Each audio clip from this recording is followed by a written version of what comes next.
Kwento ko lang sa iyo sa katrabaho kong babae. Papunta kami sa apartment niya kasi pagluluto daw niya ako ng signature adobo niya. Bayad daw niya sa pagtulong ko sa kanya sa mga manyakis kanina. Pero dumaan muna kami sa grocery store para bumili ng mga ingredients. Tapos bumili na rin siya ng alak. Ako naman bumili ng pulutan. Bumili ako ng dalawang malaking siopaw, isang matabang monay at hotdog na rin kasi paborito niya yun. Pagpunta namin sa apartment niya, nagbihis agad siya at nagluto. Ako naman nakinood muna ng TV at pinainom niya muna ako ng beer habang nagiging.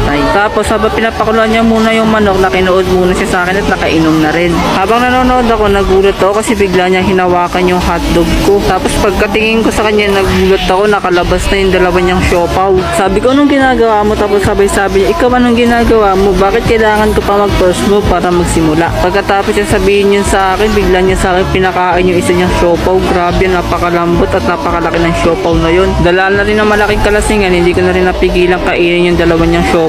Habang kinakain ko naman yung dalawa niyang siopaw, pinaglalaroan naman niya yung hotdog ko gamit yung malambot yung mga kamay. At hindi rin nagtagal, kinain na rin niya yung hotdog ko. At yung natansya na niya sa tamang dulas na yung hotdog ko, doon na niya nilabas yung malaki at mataba niyang monay. Hindi na nagtagal, pinakain na nga niya yung hotdog ko sa monay niya. Kaya baon na baon talaga yung hotdog sa loob ng monay niya. At hindi rin nagtagal, sumabog na rin yung cheese sa loob ng monay niya. At yung natapos na kami magkainan, bumalik na siya sa pagluluto at ayun, kumain na kami ng adobong luto niya.